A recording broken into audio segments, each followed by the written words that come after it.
Deus sabe que não sou a pessoa mais simples do mundo, mas, em comparação a Oppenheimer, sou muito, muito simples. Isidore e Rabi. No fim de seu ano em Göttingen, Oppenheimer já mostrava inequívocos sinais de saudade de casa. Em seus comentários casuais, soava como um norte-americano chauvinista. Nada na Alemanha se comparava às paisagens desérticas do Novo México. É demais, queixou-se um estudante holandês. O segundo Oppenheimer, até as flores são mais cheirosas nos Estados Unidos. Robert deu uma festa em seu apartamento na véspera da partida, e, entre muitos outros, a adorável Charlotte Riefenstahl, com seus cabelos escuros, veio se despedir. Robert fez questão de lhe dar a mala de couro de porco que ela havia admirado quando se conheceram. Ela aguardou por 3 décadas, chamando-a ao Oppenheimer. Após uma rápida viagem a Leiden com Paul Dirac, Robert embarcou num navio em Liverpool com destino a Nova York em meados de julho de 1927. Era bom estar em casa. Ele não só sobrevivera, como também triunfara, trazendo na volta um doutorado conquistado arduamente. Entre os físicos teóricos, sabia-se que o jovem Oppenheimer tinha conhecimento em primeira mão dos mais recentes avanços europeus em mecânica quântica. Mal tinham-se passado 2 anos após a graduação em Harvard, e Robert já era uma estrela em ascensão em sua área. Um pouco antes naquela primavera, ele fora encorajado a aceitar uma bolsa de pós-doutorado patrocinada pela Fundação Rockefeller e concedida pelo Conselho Nacional de Pesquisa para Jovens Cientistas Promissores. Acatou a sugestão e resolveu passar o período letivo de outono em Harvard antes de mudar-se para Pasadena, na Califórnia, onde lhe fora oferecido um posto de ensino no Caltech, o Instituto de Tecnologia da Califórnia, um proeminente centro de pesquisa científica. Assim, ao mesmo tempo que desfazia as malas na casa da família em Riverside Drive, Robert já sabia que o futuro imediato estava garantido. Nesse ínterim, tinha 6 semanas para se reaproximar do irmão de 15 anos, Frank, e passar um tempo com os pais. Para o pesar de Robert, Julius e ela tinham resolvido vender a casa em Bayshore no inverno anterior. Contudo, como o veleiro, Trimete, ainda estava temporariamente ancorado perto da antiga propriedade, Robert chamou Frank, como tantas vezes havia feito no passado, para um belo passeio ao longo da costa de Long Island. Em agosto, ambos se juntaram aos pais para breves férias em Nantucket. Meu irmão e eu, recorda-se Frank, passamos a maior parte dos dias pintando as dunas e as colinas cobertas de relva em óleo sobre tela. 2 Frank venerava o irmão. Ao contrário de Robert, era bom com atividades manuais e gostava de mexer nas coisas, desmontando relógios e motores elétricos para depois voltar a montá-los. Na escola de cultura ética, também gravitava rumo à física. Ao partir para Harvard, Robert dera ao irmão seu microscópio, e Frank certo dia o usou para examinar o próprio esperma. Nunca tendo ouvido falar de espermatozoides, foi realmente uma descoberta maravilhosa, afirmou Frank. 3 No fim do verão, Robert ficou feliz em saber que Charlotte havia aceitado um posto de ensino no Vassar College. Quando, em setembro, o navio em que ela viajava chegou ao porto de Nova York, ele estava no cais para recebê-la. Ao lado da moça, estavam 2 outros triunfais ex-alunos de Göttingen, Samuel Goldsmith e George Uhlenbeck, com a nova esposa de Uhlenbeck, Elsie. Oppenheimer sabia que os 2 eram físicos bem-sucedidos. Juntos, Goldsmith e Uhlenbeck haviam descoberto o spin do elétron, em 1925. Robert não economizou para servir de anfitrião aos colegas em Nova York. Recebemos o verdadeiro tratamento Oppenheimer, recordou-se Goldsmith, mas na verdade aquilo tudo era para Charlotte. Ele nos recebeu em sua grande limusine com chofer e nos levou ao centro, para um hotel em Greenwich Village que ele próprio havia escolhido. 4 Durante as semanas seguintes, Robert escoltou Charlotte por toda Nova York, levando-a a todos os lugares favoritos dele, desde as grandes galerias de arte da cidade até os restaurantes mais caros que pôde encontrar.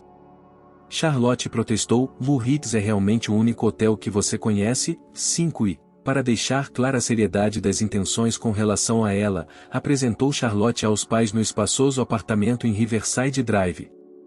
Embora ela o admirasse e se sentisse lisonjeada pela atenção, sentia que Robert era emocionalmente inacessível. 6 Ele fugia de todas as tentativas dela de fazê-lo falar do passado. Além disso, ela achava o lar dos Oppenheimer sufocante e superprotetor, e o casal começou a se distanciar. O posto de ensino de Charlotte no Vassar College a mantinha fora de Nova York, e a bolsa de Robert exigia a presença dele em Harvard.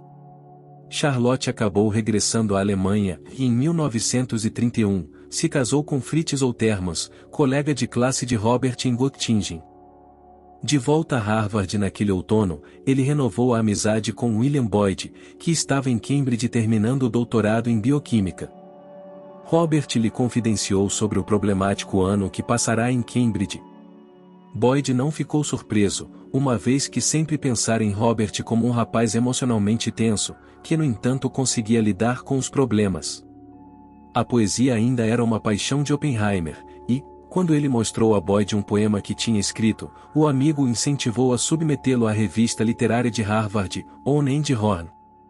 O poema apareceu na edição de junho de 1928. Travessia era noite quando chegamos ao rio com a lua baixa sobre o deserto que perdêramos nas montanhas, esquecida, com o frio e o suor, e as cordilheiras encobrindo o céu. E quando a encontramos de novo, nas colinas secas junto ao rio, semifenecidas, tínhamos os ventos quentes contra nós. Havia 2 palmeiras no local de embarque, as iucas floresciam, havia uma luz na margem distante, e tamariscos. Esperamos um longo tempo, em silêncio. Então ouvimos os remos estalando, e depois, me recordo, o barqueiro nos chamou. Não olhamos de volta para as montanhas. 7 Novo México chamava por Robert. Ele sentia uma falta desesperada daquela lua baixa sobre o deserto e das puras sensações físicas, o frio e o suor, que o haviam feito se sentir tão vivo durante seus 2 verões no oeste. Não era possível fazer física de ponta no Novo México, mas ele aceitara o posto no Caltech, em Pasadena, pelo menos em parte porque ficava perto do deserto que amava. Ao mesmo tempo, também queria estar livre de Harvard e daquela prisão especial 8 em que estivera confinado por tanto tempo. Parte da recuperação da crise do ano anterior tinha vindo do reconhecimento de que ele precisava de um novo começo, que a Córcega, Proust e Göttingen lhe haviam proporcionado. Permanecer em Harvard seria como dar um passo para trás. Assim, logo depois do Natal de 1927, Robert fez as malas e se mudou para Pasadena. A Califórnia caiu-lhe bem. Depois de apenas poucos meses, ele escreveu a Frank: "Tenho tido dificuldade em arranjar tempo para trabalhar, pois Pasadena é um lugar agradável, e centenas de pessoas agradáveis estão o tempo todo sugerindo coisas agradáveis para fazer. Estou tentando decidir se aceito uma cátedra na Universidade da Califórnia no ano que vem ou se vou para o exterior." 9 Apesar dos deveres de professor no Caltech e das distrações de Pasadena, Oppenheimer publicou 6 artigos científicos em 1928, todos sobre aspectos diversos da teoria quântica. Sua produtividade foi ainda mais notável considerando que, naquela primavera, seu médico concluíra que a tosse persistente talvez fosse um sintoma de tuberculose. Em junho, depois de participar de um seminário sobre física teórica em Ann Arbor, no Michigan, Robert foi à procura do ar seco das montanhas do Novo México. Mais cedo naquela primavera, escrevera ao irmão, Frank, então com quase 16 anos, sugerindo que os dois só poderiam se encontrar e aproveitar 2 semanas no deserto em algum momento do verão. Robert começara a nutrir um interesse quase paternal em ajudar o irmão mais novo a navegar pelos duros bancos de areia da adolescência, uma viagem difícil, como ele sabia. Em março, em resposta a uma confissão de Frank, que afirmara ter se distraído nos estudos por causa de uma garota, Robert lhe escreveu uma carta cheia de conselhos que beiravam uma análise autoconsciente. Segundo ele, o ofício da moça é fazê-lo perder seu tempo com ela, ou seu ofício é manter a mente clara. Sem dúvida, recorrendo à própria experiência, Robert comentou que namorar só é importante para pessoas que têm tempo a perder. Não é seu caso nem o meu. E enfatizou: não se preocupe com garotas e não faça amor com elas a menos que queira, e não faça por obrigação. Tente descobrir, observando a si mesmo, o que realmente quer. Se quiser algo, tente conseguir, se não quiser, tente esquecer. 10 Robert admitiu que estava sendo dogmático, mas disse a Frank que esperava que suas palavras tivessem alguma utilidade ou como fruto e resultado de meus labores eróticos. Você é muito jovem, mas muito mais maduro do que eu era. De volta a Harvard naquele outono, ele renovou a amizade com William Boyd, que estava em Cambridge terminando o doutorado em bioquímica. Robert lhe confidenciou sobre o problemático ano que passará em Cambridge. Boyd não ficou surpreso, uma vez que sempre pensara em Robert como um rapaz emocionalmente tenso, que no entanto conseguia lidar com os problemas. A poesia ainda era uma paixão de Oppenheimer, e, quando ele mostrou a Boyd um poema que tinha escrito, o amigo o incentivou a submetê-lo à revista literária de Harvard, On and Horn. O poema apareceu na edição de junho de 1928. Travessia era noite quando chegamos ao rio com a lua baixa sobre o deserto que perdêramos nas montanhas, esquecida, com o frio e o suor, e as cordilheiras encobrindo o céu. E quando a encontramos de novo, nas colinas secas junto ao rio, semifenecidas, tínhamos os ventos quentes contra nós. Havia 2 palmeiras no local de embarque, as iucas floresciam, havia uma luz na margem distante, e tamariscos. Esperamos um longo tempo, em silêncio. Então ouvimos os remos estalando, e depois, me recordo, o barqueiro nos chamou. Não olhamos de volta para as montanhas. 7 Novo México chamava por Robert. Ele sentia uma falta desesperada daquela lua baixa sobre o deserto e das puras sensações físicas, o frio e o suor, que o haviam feito se sentir tão vivo durante seus 2 verões no oeste. Não era possível fazer física de ponta no Novo México, mas ele aceitara o posto no Caltech, em Pasadena, pelo menos em parte porque ficava perto do deserto que amava. Ao mesmo tempo, também queria estar livre de Harvard e daquela prisão especial 8 em que estivera confinado por tanto tempo. Parte da recuperação da crise do ano anterior tinha vindo do reconhecimento de que ele precisava de um novo começo, que a Córcega, Proust e Göttingen lhe haviam proporcionado. Permanecer em Harvard seria como dar um passo para trás. Assim, logo depois do Natal de 1927, Robert fez as malas e se mudou para Pasadena. A Califórnia caiu-lhe bem.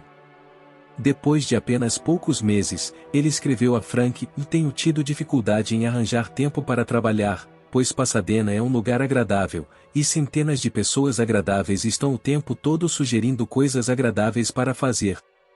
Estou tentando decidir se aceito uma cátedra na Universidade da Califórnia no ano que vem ou se vou para o exterior. 9 Apesar dos deveres de professor no Caltech e das distrações de Pasadena, Oppenheimer publicou 6 artigos científicos em 1928, todos sobre aspectos diversos da teoria quântica. Sua produtividade foi ainda mais notável considerando que, naquela primavera, seu médico concluíra que a tosse persistente talvez fosse um sintoma de tuberculose. Em junho, depois de participar de um seminário sobre física teórica em Ann Arbor, no Michigan, Robert foi à procura do ar seco das montanhas do Novo México.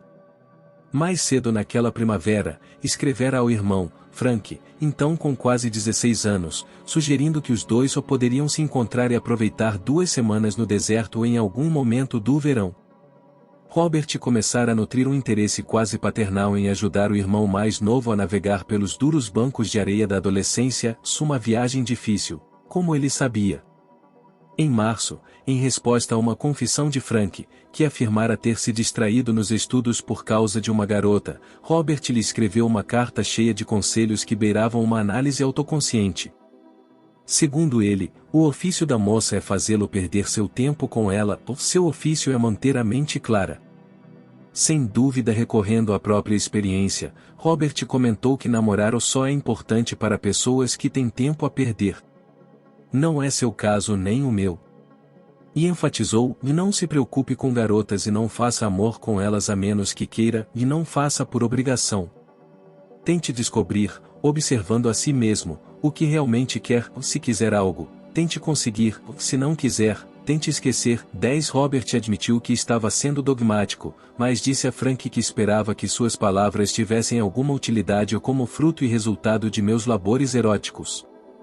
Você é muito jovem, mas muito mais maduro do que eu era. Oppenheimer voltou a Pasadena apenas para empacotar seus pertences e se preparar para regressar à Europa. Mais cedo, na primavera de 1928, receberá ofertas de emprego de 10 universidades norte-americanas, inclusive Harvard, e 2 do exterior. Todas eram para cargos atraentes com salários competitivos. Ele decidiu aceitar uma nomeação dupla nos departamentos de Física da Universidade da Califórnia em Berkeley e no Caltech. O plano era lecionar um semestre em cada instituição. Ter escolhido Berkeley se deu precisamente porque o programa de física da instituição carecia de um componente teórico. Berkeley, nesse sentido, era um deserto, ou assim, ele pensou que seria bacana tentar iniciar alguma coisa ao ponto 19. No entanto, não tinha intenção de começar nada imediatamente, pois na mesma época solicitou, e logo recebeu, uma bolsa para retornar à Europa por mais um ano.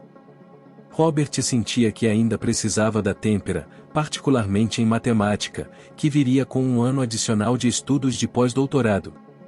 Queria estudar com Paul Ehrenfest, um físico muito admirado na Universidade de Leiden, na Holanda.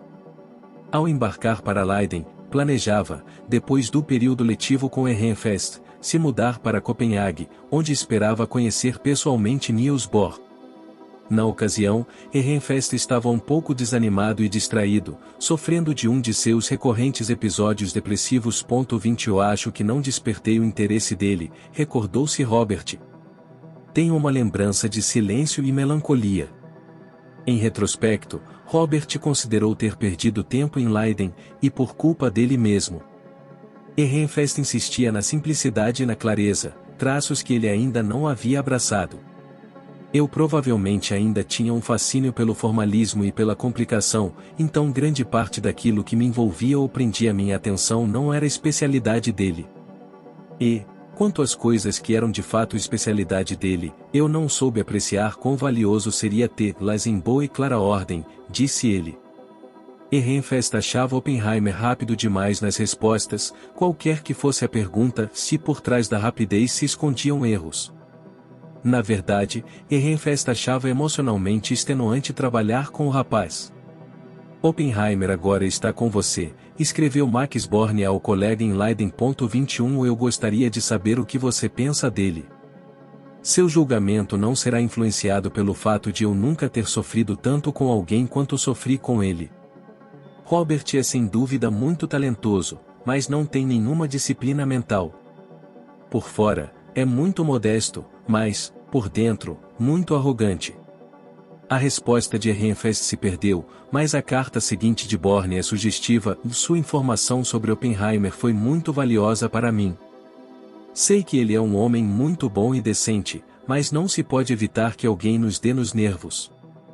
Apenas 6 semanas após ter chegado, Oppenheimer estarreceu seus pares ao dar uma palestra em holandês, outra língua que aprenderá sozinho. 22 Os amigos holandeses ficaram tão impressionados com a fala bem-humorada dele que começaram a chamá-lo de Hoopje, ou uma contração afetiva do sobrenome, e ele carregaria o novo apelido pelo resto da vida. 23 A facilidade com a língua pode ter tido o auxílio de uma mulher. Segundo o físico Abraham Pais, Oppenheimer teve um caso com uma jovem holandesa chamada Susan. O caso com a holandesa deve ter sido breve, porque Robert logo resolveu deixar Leiden. Embora pretendesse ir para Copenhague, Ehrenfest o convenceu de que seria melhor estudar com Wolfgang Pauli, na Suíça. Ehrenfest escreveu a Pauli, neste momento: para desenvolver seus grandes talentos científicos, Oppenheimer precisa levar uma amorosa surra. Ele realmente merece um tratamento assim, visto que é um sujeito adoravelmente arrogante. 24 Ehrenfest costumava mandar os estudantes dele para Bohr, mas, nesse caso, recordou Oppenheimer, tinha certeza de que Bohr, com sua generosidade e falta de determinação, não era o remédio de que eu precisava, e eu precisava de um especialista em cálculo. E Pauli seria a pessoa certa. Acho que ele usou a expressão Erausplugel convencer à força. Ficou claro que estava me mandando para lá a fim de que eu fosse consertado ao 25 Robert também achava que o ar montanhoso da Suíça poderia lhe fazer bem. Ele havia ignorado as advertências insistentes de Ehrenfest quanto aos males do fumo, mas a tosse persistente lhe sugeria que ainda podia estar sofrendo de um caso de tuberculose crônica. 26 Quando amigos preocupados o instavam a descansar, Oppenheimer dava de ombros e dizia que, em vez de cuidar da tosse, preferia o viver enquanto tivesse vida. 27 A caminho de Zurique, Robert parou em Leipzig e assistiu a uma palestra de Werner Heisenberg sobre ferromagnetismo. Ele tinha, é claro, conhecido o futuro chefe do programa atômico alemão em Göttingen um ano antes, e, embora não houvesse surgido nenhuma grande amizade entre os dois, eles tinham desenvolvido um respeito mútuo, ainda que reservado. Ao chegar a Zurique, Wolfgang Pauli contou a Robert sobre seu trabalho com Heisenberg. Àquela altura, Oppenheimer estava muito interessado no que chamava de o problema do elétron e a teoria relativística. Naquela primavera, quase colaborou num artigo de Pauli e Heisenberg. No começo pensamos que deveríamos publicar os três um artigo juntos, depois Pauli achou que poderia publicá-lo comigo, e então lhe pareceu melhor fazer uma referência a meu texto no artigo deles e publicar o meu separadamente. Pauli disse: Você realmente fez uma bagunça terrível no espectro contínuo e tem o dever de arrumá-la. Se fizer isso, pode agradar aos astrônomos. Foi assim que entrei nisso. 28 O artigo de Robert foi publicado no ano seguinte sob o título Notes on the Theory of Interaction of Field and Matter. Oppenheimer acabou desenvolvendo muito apreço por Pauli. Era um físico tão bom, que as coisas quebravam ou explodiam do nada quando ele entrava no laboratório, brincava. 29 Apenas 4 anos mais velho que Oppenheimer, o precoce Pauli adquirira renome em 1920, um ano antes de obter o doutorado na Universidade de Munique, ao publicar um artigo de 200 páginas sobre as duas teorias da relatividade, a restrita e a geral. O próprio Einstein elogiou o ensaio pela clareza das exposições. Depois de estudar com Max Born e Niels Bohr, Pauli lecionou primeiro em Hamburgo e então, em 1928, no Instituto Federal de Tecnologia de Zurique, na Suíça, quando publicar o que veio a ser conhecido como o princípio de exclusão de Pauli, que explicava por que cada orbital ou num átomo pode ser ocupado por apenas 2 elétrons ao mesmo tempo. Pauli apreciava a habilidade que Oppenheimer tinha de discernir o cerne de um problema, mas ficava frustrado com a falta de atenção quanto aos detalhes. As ideias dele são sempre muito interessantes, dizia Pauli, mas os cálculos estão sempre errados. 31 Certo dia, depois de assistir a uma aula de Robert, e vendo-o fazer uma pausa e murmurar sons que pareciam um nin-nin-nin, começou a chamá-lo de o homem do nin-nin-nin. 32 Ainda assim, Pauli era fascinado por aquele complicado jovem norte-americano. O ponto forte dele, Pauli escreveu logo a Ehrenfest, é que tem muitas ideias, e ideias boas, além de muita imaginação. Seu ponto fraco é que se satisfaz muito depressa com enunciados mal fundamentados e não responde às próprias perguntas, muitas vezes bem interessantes, por falta de perseverança e meticulosidade. Infelizmente, tem um traço muito ruim, ele me encara com uma crença quase incondicional na autoridade e considera tudo o que digo como a verdade final e definitiva. Não sei como fazê-lo desistir disso. 33 Outro estudante, Isidore Rabi, passou muito tempo com Robert naquela primavera. Tendo-se conhecido em Leipzig, eles viajaram juntos para Zurique. Nós nos demos muito bem, recordou-se Rabi. 34 Fomos amigos até seu último dia de vida. Eu gostava de coisas nele das quais muitas pessoas não gostavam. 6 anos mais velho que Oppenheimer, Rabi também passará a infância em Nova York. A Nova York dele, porém, era muito diferente da vida dourada de Robert em Riverside Drive. A família de Rabi morava num apartamento de 2 cômodos no Lower East Side. O pai era trabalhador braçal e a família, pobre. Ao contrário de Oppenheimer, Rabi crescerá sem ambiguidade em relação à própria identidade. Vinha de uma família de judeus ortodoxos, e Deus fazia parte da vida cotidiana. Mesmo numa conversa casual, recordou ele, Deus aparecia praticamente em toda frase. 35 Quando ficou mais velho, a religião formal perdeu força na vida de Rabi. Essa foi a igreja com a qual falei, gracejou. No entanto, Rabi continuou se sentindo confortável como judeu. Mesmo na Alemanha, naqueles anos de inflamação antissemita, ele insistia em se apresentar como judeu austríaco precisamente porque sabia que os judeus austríacos eram os mais detestados. Oppenheimer, por sua vez, nunca anunciava a identidade judaica. Décadas depois, Rabi pensava saber por que Oppenheimer era judeu, mas desejava não ser e tentava fingir que não era. A tradição judaica, mesmo não conhecida em detalhe, é tão forte que você renuncia a ela por sua conta e risco. Isso não significa que você tem que ser ortodoxo, ou mesmo praticar o judaísmo, mas, se você lhe dá as costas, tendo nascido judeu, vai estar em apuros. Então, o pobre Robert, perito em sânscrito e literatura francesa. E aqui a voz de Rabi vai sumindo e se transformando num pensamento silencioso. Rabi, posteriormente, especulou que Robert nunca chegou a ser uma personalidade integrada. Isso às vezes acontece com muita gente, porém com maior frequência entre judeus brilhantes, talvez por causa de sua situação. Quando se é dotado de enormes capacidades em qualquer direção, é difícil escolher. Ele queria tudo. Lembrava-me muito um amigo de infância, que hoje é advogado e de quem alguém disse que ele gostaria de ser presidente da Ordem dos Cavaleiros de Colombo e da B'nai B'rith. Deus sabe que não sou a pessoa mais simples do mundo, mas, em comparação a Oppenheimer, sou muito, muito simples. 36 Rabi gostava muito de Robert, mas também era capaz de declarar a um amigo, para provocar ultraje, Oppenheimer. Um moleque judeu riquinho e mimado de Nova York, 37 Rabi achava que conhecia o tipo. Eram judeus do leste da Alemanha, e o que aconteceu com eles é que começaram a valorizar a cultura alemã mais do que a deles própria. Pode-se ver facilmente porque, com aqueles imigrantes judeus poloneses e sua forma rude de veneração. O que chamava atenção, pensava Rabi, era que tantos daqueles judeus alemães altamente assimilados não conseguissem renunciar à própria identidade. As portas se abriam para eles, mas muitos se recusavam a passar. Parece que está escrito na Bíblia, dizia ele, que Deus reclama que eles são um povo muito obstinado. Aos olhos de Rabi, Oppenheimer tinha um conflito semelhante, mas talvez essa obstinação fosse inconsciente. Eu não sei se ele pensava em si mesmo como judeu, recordou Rabi muitos anos depois. Acho que tinha fantasias nas quais imaginava que não era judeu. Lembro-me de dizer uma vez que achava a religião cristã muito intrigante, uma baita combinação de sangue e gentileza. Ele disse que era isso que o atraía nela.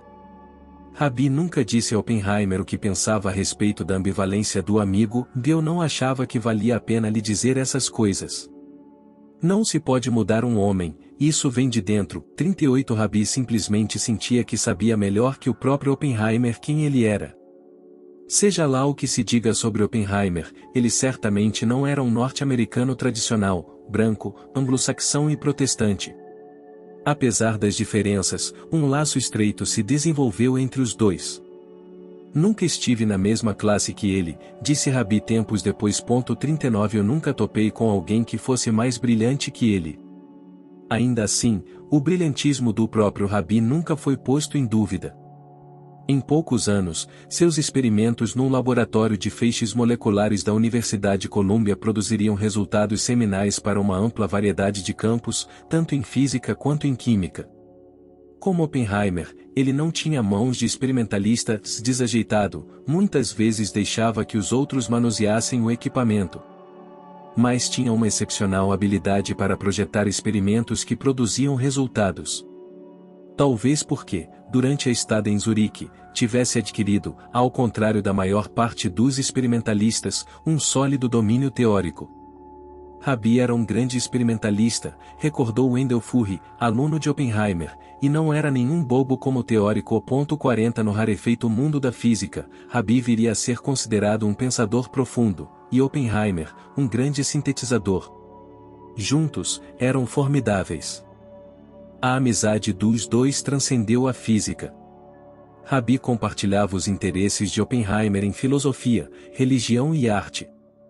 Nós tínhamos uma certa afinidade, disse Rabi. 41 Tratava-se do raro tipo de amizade, forjado na juventude, que sobrevivia a separações.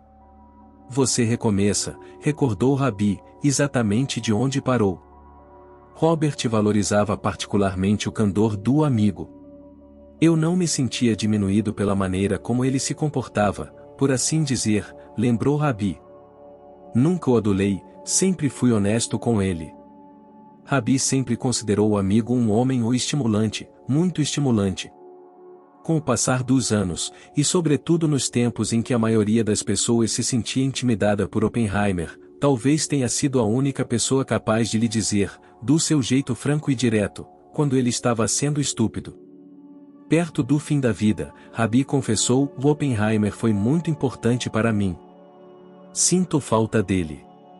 Em Zurique, Rabi sabia que o amigo estava trabalhando com enorme afinco na difícil tarefa de calcular a opacidade da superfície das estrelas em relação à radiação interna delas, embora escondesse os esforços sob um calculado ar de cómoda indiferença ao ponto 42 de fato, entre amigos, ele evitava falar de física e só se animava quando o assunto se voltava para os Estados Unidos.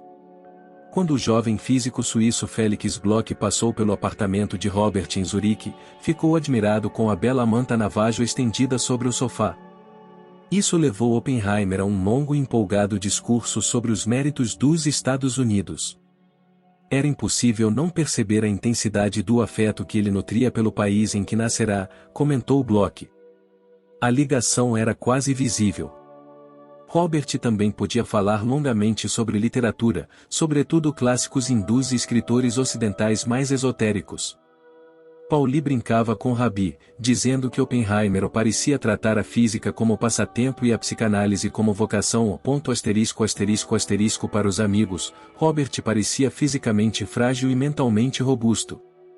Fumava sem parar e roía as unhas. O tempo passado com Pauli, recordou ele mais tarde, era mesmo muito, muito bom. Mas fiquei doente e tive que me afastar por um tempo. Me disseram para não fazer nada de física. 43 Após um repouso de 6 semanas, um caso aparentemente leve de tuberculose estava em remissão, e Oppenheimer retornou a Zurique e reassumiu o ritmo frenético que lhe era característico. Quando deixou Zurique em junho de 1929 para regressar aos Estados Unidos, Robert estabelecera uma reputação internacional pelo trabalho em física teórica. 44 Entre 1926 e 1929, publicou 16 artigos científicos, uma produção impressionante para qualquer cientista. Se era jovem demais para ter participado da florada inicial da física quântica em 1925-26, sob a supervisão de Wolfgang Pauli, ele pegou a segunda onda.